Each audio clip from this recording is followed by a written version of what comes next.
மாண்புமிகு பேரவைத் தலைவர் அவர்களே,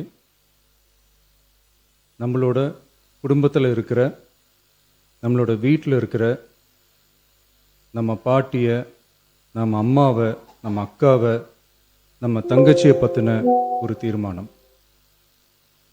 அதை பற்றி பேசுகிறதுக்கு, அவங்களுக்காக பேசுகிறதுக்கு நம்ம மனசில் இருந்து, நம்ம இதயத்தில் இருந்து பேசுகிறேன்.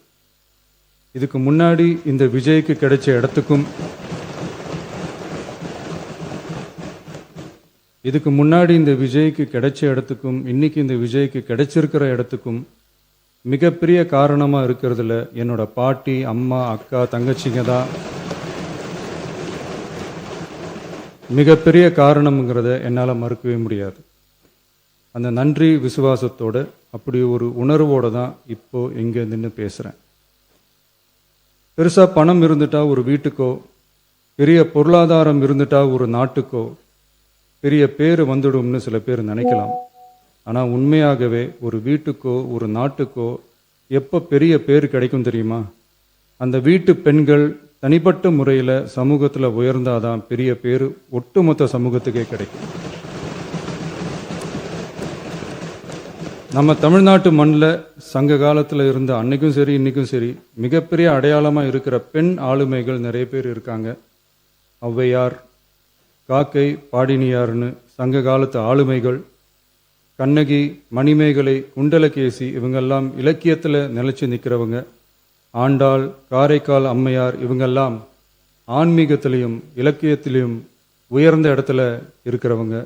ராணி வேலு நாச்சியார், குயிலி, அம்புஜம் அம்மாள், ருக்மணி லட்சுமிபதி அம்மாள், டாக்டர் முத்துலட்சுமி ரெட்டி அஞ்சலை அம்மாள், மக்கள் சேவகர் அஞ்சலை அம்மாள்னு நம்ம நாட்டோட விடுதலை போராட்டத்தில் கலந்துக்கிட்டவங்க.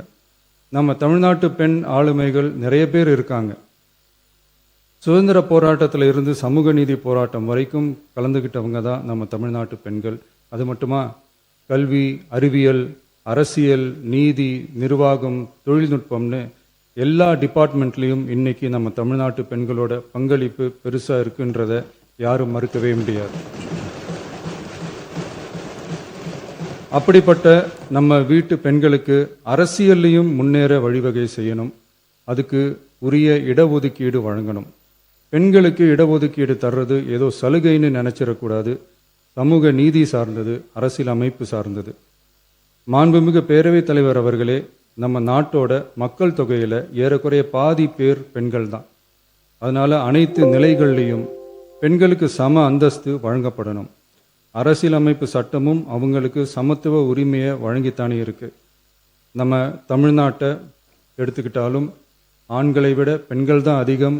ஓட்டு சதவீதத்தில் கூட அவங்க தான் அதிகம். ஆனால் அவங்களுக்கான அரசியல் இடம்னு பார்த்தா 2021 சட்டசபையில் 12 பெண்கள் இருந்தாங்க.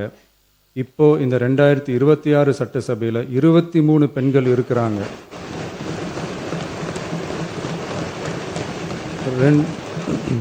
ரெண்டு மடங்கு ஆகி இருக்கு. ஆனாலும் சதவீத கணக்குப்படி பெருசாக உயரலை.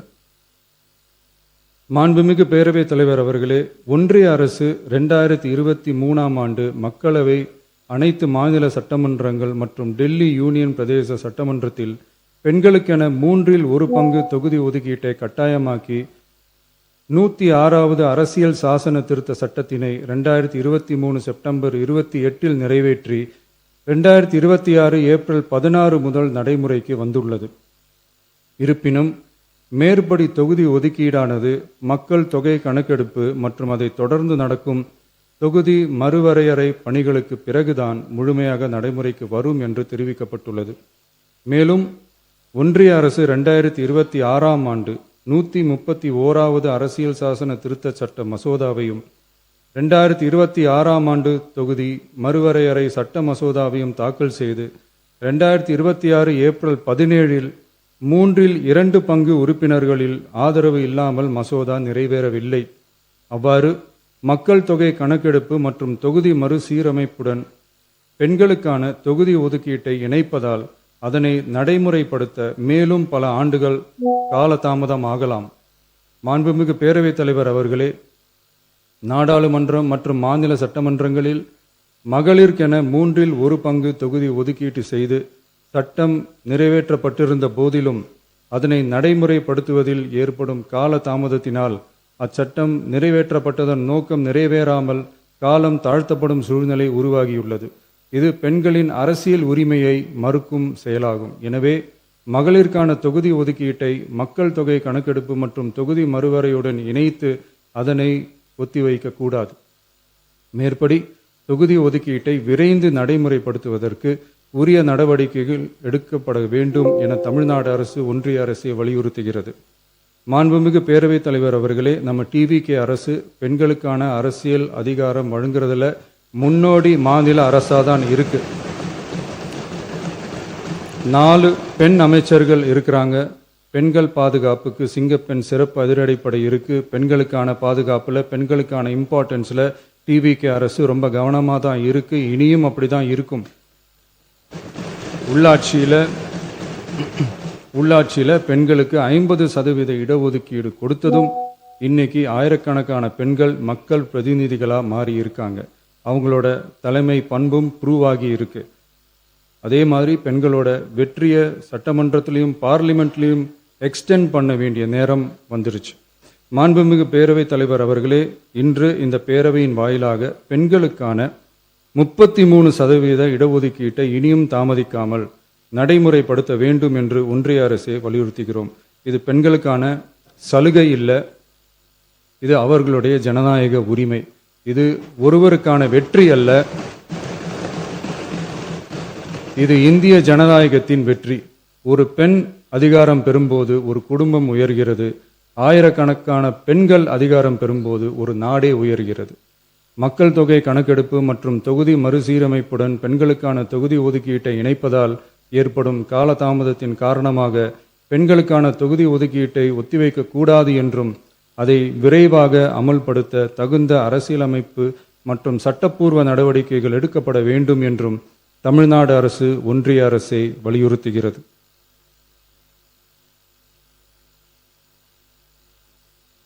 மாண்புமிகு பேரவைத் தலைவர் அவர்களே, டீலிமிட்டேஷன் தொடர்பான ஆலோசனை கூட்டம் தமிழ்நாட்டு மக்களவை மற்றும் மாநிலங்களவை உறுப்பினர்களுடன் தமிழ்நாடு அரசால் நமது தலைமையில் 8/8/2026 அன்று கலைவாணர் அரங்கத்தில் நடந்துச்சு. அந்த கூட்டத்தில் தமிழ்நாட்டை சேர்ந்த அனைத்து மக்களவை மற்றும் மாநிலங்களவை உறுப்பினர்களுக்கும் அழைப்பு விடுக்கப்பட்டு இந்திய தேசிய காங்கிரஸ் கட்சியின் 11 உறுப்பினர்களும், விடுதலை சிறுத்தைகள் கட்சியின் 2 உறுப்பினர்களும், இந்திய கம்யூனிஸ்ட் கட்சியின் 2 உறுப்பினர்களும், மார்க்சிஸ்ட் கம்யூனிஸ்ட் கட்சியின் 2 உறுப்பினர்களும், இந்திய யூனியன் முஸ்லீம் லீக் கட்சியின் உறுப்பினரும் மற்றும் மறுமலர்ச்சி திராவிட முன்னேற்ற கழகத்தின் உறுப்பினரும் என 6 கட்சிகளை சேர்ந்த உறுப்பினர்கள் பங்கேற்றாங்க. இந்த கூட்டத்தில் டீலிமிட்டேஷன் தொடர்பாக விரிவாக ஆலோசிக்கப்பட்டுச்சு. அந்த ஆலோசனையில் டீலிமிட்டேஷனால் தமிழ்நாடு மற்றும் தென் மாநிலங்களுக்கு ஏற்படக்கூடிய பாதிப்புகள் குறித்தும் அதை சரி செய்யறதுக்கான வழிமுறைகள் குறித்தும் விவாதிக்கப்பட்டு இறுதியில் டீலிமிட்டேஷன் தொடர்பாக சட்டமன்றத்தில் ஒரு தீர்மானம் இயற்றலாம்னு முடிவானுச்சு. மாண்புமிகு பேரவைத் தலைவர் அவர்களே, இந்தியாவில் 1952ஆம் ஆண்டு முதல் பொது தேர்தல் நடத்தப்பட்டது. அது தொடர்ந்து ஒவ்வொரு 10 ஆண்டுகளுக்கு ஒருமுறை நடத்தப்படுற சென்சஸ் டீட்டெயில்ஸ் படி மக்களவை மற்றும் சட்டப்பேரவை தொகுதிகளின் எண்ணிக்கையை மறுசீரமைப்பு செஞ்சு 1976 வரை தேர்தல்கள் நடத்தப்பட்டது.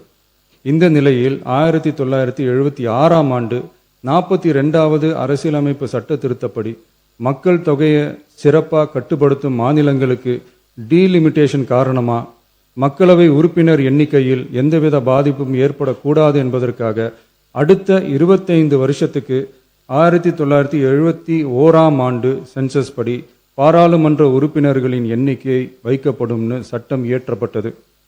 அதை தொடர்ந்து அதே நிலையை முன்னிறுத்தி 84வது மற்றும் 87வது அரசியலமைப்பு சட்ட திருத்தம் 1971 சென்சஸ் படி மக்களவை தொகுதிகள் நிலைநிறுத்தப்பட்டன. இந்த திருத்தங்களோட நோக்கமே மக்கள் தொகை கட்டுப்பாட்டை செயல்படுத்திய மாநிலங்களின் உரிமைகளை பாதுகாக்கிறது தான். மாண்புமிகு பேரவைத் தலைவர் அவர்களே, அந்த 25 வருஷ லிமிட் இந்த 2026 முடியுது. இதை முன்னிட்டு கடந்த 50 வருஷமாக இருந்து வந்த டீலிமிட்டேஷன் தடையை அகற்றி 2011 சென்சஸ் அடிப்படையில் மக்களவை மற்றும் சட்டப்பேரவை தொகுதிகளின் எண்ணிக்கையை நிர்ணயிக்க நாடாளுமன்றத்தில் ஒரு மசோதா ஏப்ரல் 2026 அறிமுகப்படுத்தப்பட்டு அந்த மசோதா தோல்வியில் முடிஞ்சது. இப்போ மீண்டும் ஒன்றிய அரசு மக்களவை உறுப்பினர்களின் எண்ணிக்கையை 50% அதிகரிக்க செய்து டீலிமிட்டேஷன் மசோதாவை அறிமுகப்படுத்த உத்தேசித்து இருப்பதா சில அரசியல் கட்சிகள் தெரிவிப்பதா கூறப்படுது. இந்த வரக்கூடிய மசோதா குறித்து 8/8/2026 பாராளுமன்ற உறுப்பினர்களோட நடந்த கூட்டத்தில் விவாதிச்சப்போ மேலே சொன்ன மாதிரி தற்போது அறிமுகப்படுத்தப்பட உள்ள மசோதா நிறைவேறினால் ஒவ்வொரு மாநிலத்துக்கும் தலா 50% மக்களவை உறுப்பினர்களின் எண்ணிக்கையை முதலில் அதிகரித்தாலும் அதனைத் தொடர்ந்து 2026 சென்சஸுக்கு பிறகு அரசியலமைப்பு பிரிவு ஆர்டிகல் 81(2)A அதன் கீழ் மாநிலத்தின் மக்கள் தொகையின் அடிப்படையில் தொகுதிகள் மறுசீரமைக்கப்படும். இப்படி செஞ்சா தென் மாநிலங்களின் பாராளுமன்ற உறுப்பினர் எண்ணிக்கை வெகுவா குறைய வாய்ப்பு இருக்கு.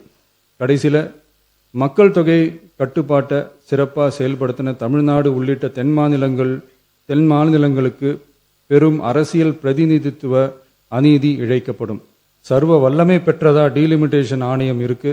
இந்த அதிகாரத்தை தவிர்த்து பாராளுமன்றத்திற்கே இறுதி செய்யும் அதிகாரம் இருக்க வேண்டும் என்ற கருத்தும் முன்வைக்கப்பட்டது. மாண்புமிகு பேரவைத் தலைவர் அவர்களே, தமிழ்நாட்டு உள்ளிட்ட தென் மாநிலங்கள் மக்கள் தொகை கட்டுப்பாட்டு திட்டங்களை சிறப்பாக செயல்படுத்தி பொருளாதார முன்னேற்றம் பெற்று வரும் நிலையில் கடந்த 50 ஆண்டுகளாக நடைமுறையில் உள்ள மக்களவை மற்றும் சட்டப்பேரவை தொகுதிகளின் எண்ணிக்கையை அப்படியே நிலைநிறுத்த வேண்டிய கட்டாய தேவை உள்ளது. எனவே தற்போதுள்ள மக்களவை உறுப்பினர்களின் எண்ணிக்கையான 543 என்ற அளவிலேயே நிரந்தரமாக வைப்பதற்கும் மாநிலங்களுக்கு இடையேயான எண்ணிக்கை பகிர்வை நிரந்தரமாக வைக்கவும், மேலும் தற்போது மக்களவை மற்றும் மாநிலங்களவையோட விகிதம் 2.2:1 என்ற அளவிலேயே நிலைநிறுத்த வேண்டும். அதற்கு தேவையான மற்றும் உரிய சட்ட திருத்தங்கள் பாராளுமன்றத்தில் கொண்டு வர வேண்டும் என்ற கருத்தை ஒருமனதா தீர்மானிக்கப்பட்டுச்சு. மாண்புமிகு பேரவைத் தலைவர் அவர்களே, மகளிர் இடஒதுக்கீடு சட்டத்தினை அமுல்படுத்த மேலும் காலதாமதம் இல்லாமல் தற்போது 543 என்ற நிலையிலேயே 1/3 தொகுதி மகளிர் தொகுதிக்கு வருகின்ற 2029 பாராளுமன்ற தேர்தலில் நடைமுறைப்படுத்த வேண்டும் என்ற முன்மொழியும் தீர்மானிக்கப்பட்டுச்சு. ஆகவே மேற்கூறிய காரணங்களால் தமிழ்நாட்டில் உள்ள அனைத்து சட்டமன்ற கட்சியின் தலைவர்களும் ஒருமித்த கருத்தோடு தமிழ்நாட்டை முன்னிறுத்தி கட்சி வேறுபாடின்றி ஒருமித்த குரலில் பேச வேண்டும் என்ற கருத்தை வலியுறுத்தி நாம முன்மொழிகிற தீர்மானத்தை ஒருமனதாக நிறைவேற்றி தருமாறு கேட்டுக்கொள்கிறோம். தொகுதி மறுவரையறை மற்றும் மகளிர் இடஒதுக்கீடு அரசினர் தனி தீர்மானம். தமிழ்நாடு உள்ளிட்ட அனைத்து மாநிலங்கள் மற்றும் யூனியன் பிரதேசங்களில் மக்களவை சட்டப்பேரவை உறுப்பினர்களின் எண்ணிக்கையானது கடந்த 50 ஆண்டுகளாக 1971 ஆண்டினுடைய மக்கள் தொகை கணக்கெடுப்பு புள்ளி விவரங்களின்படி நிர்ணயிக்கப்பட்டு தேர்தல்கள் நடத்தப்பட்டு வருகிறது. ஏப்ரல் 2026 பாராளுமன்றத்தில் கடந்த 50 ஆண்டு கால தொகுதி மறுவரையறை தடையை நீக்கவும் 2011 ஆண்டு மக்கள் தொகை கணக்கெடுப்பு அடிப்படையில் தொகுதி மறுவரையறை செய்திடவும் மக்களவை உறுப்பினர்களின் எண்ணிக்கையை 550 850 அதிகரிக்கவும் கொண்டுவரப்பட்ட அரசியலமைப்பு சட்ட திருத்த மசோதா தோல்வியடைந்தது. இந்நிலையில் மீளவும் மேற்குறிப்பிட்ட அரசியலமைப்பு சட்ட திருத்த மசோதா கொண்டுவரப்பட உள்ளது என தெரிந்ததின் அடிப்படையில் 1971 பிறகு உள்ள எந்த மக்கள் தொகை கணக்கெடுப்பை அடிப்படையாக கொண்டு தொகுதி மறுவரையறை செய்தாலும் மக்கள் தொகையை சிறப்பாக கட்டுப்படுத்திய தமிழ்நாடு உள்ளிட்ட தென் மாநிலங்களின் நாடாளுமன்ற பிரதிநிதித்துவம் நிரந்தரமாக பாதிக்கப்படும் என்பது நிதர்சனமான உண்மை.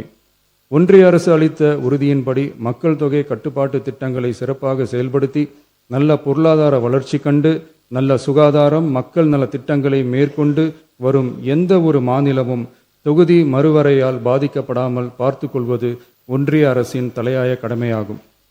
எனவே தற்போதுள்ள மக்களவை உறுப்பினர்களின் எண்ணிக்கையான 543 என்ற அளவிலேயே நிரந்தரமாக வைப்பதற்கும் மாநிலங்களுக்கு இடையேயான எண்ணிக்கை பகிர்வை நிரந்தரமாக வைக்கவும், மேலும் தற்போது மக்களவை மற்றும் மாநிலங்கள் அவையினுடைய விகிதம் 2.2:1 என்ற அளவிலேயே நிலைநிறுத்த வேண்டும் என்றும், அதே வேளையில் பெண்களுக்கான 33% இடஒதுக்கீட்டை காலதாமதமின்றி தற்போது 543 தொகுதிகளின் அடிப்படையிலேயே 2029ஆம் ஆண்டு மக்களவைத் தேர்தலில் நடைமுறைப்படுத்த வேண்டும் என்றும் ஒன்றிய அரசை வலியுறுத்தி தமிழ்நாடு சட்டமன்ற பேரவை கீழ்க்கண்ட தீர்மானங்களை ஒருமனதாக நிறைவேற்றுகிறது. 1. நாடாளுமன்ற மக்களவையின் மொத்த உறுப்பினர்களின் எண்ணிக்கையை 543 என்ற நிலையிலேயே நிரந்தரமாக்க வேண்டும். 2. தற்போதுள்ள மக்களவை உறுப்பினர்களின் இடங்களின் எண்ணிக்கையை மாநிலங்களுக்கிடையே, அதாவது விகிதாச்சார பிரதிநிதித்துவம் தற்போதுள்ள அளவிலேயே நிரந்தரமாக்க வேண்டும். 3. வரவிருக்கும் மக்களவை பொது தேர்தலிலும் அதன் பிறகு சட்டமன்ற பொது தேர்தல்களிலும் 1/3 தொகுதி ஒதுக்கீட்டு பலனை பெண்கள் பெறுவதை உறுதி செய்ய வேண்டும் என ஒன்றிய அரசை தமிழ்நாடு சட்டமன்ற பேரவை ஒருமனதாக வலியுறுத்துகிறது. மாண்புமிகு பேரவைத் தலைவர் அவர்களே, இந்த தீர்மானம் ஒரு அரசியல் கட்சியின் தீர்மானம் அல்ல, தமிழ்நாட்டின் உரிமையை நிரந்தரமாக பாதுகாக்கும் தீர்மானம். எனவே அனைத்து கட்சிகளை சேர்ந்த மாண்புமிகு பேரவை உறுப்பினர்கள் இந்த தீர்மானத்தை ஒருமனதாக நிறைவேற்றி தர வேண்டும் என்று கேட்டுக்கொள்கிறோம்.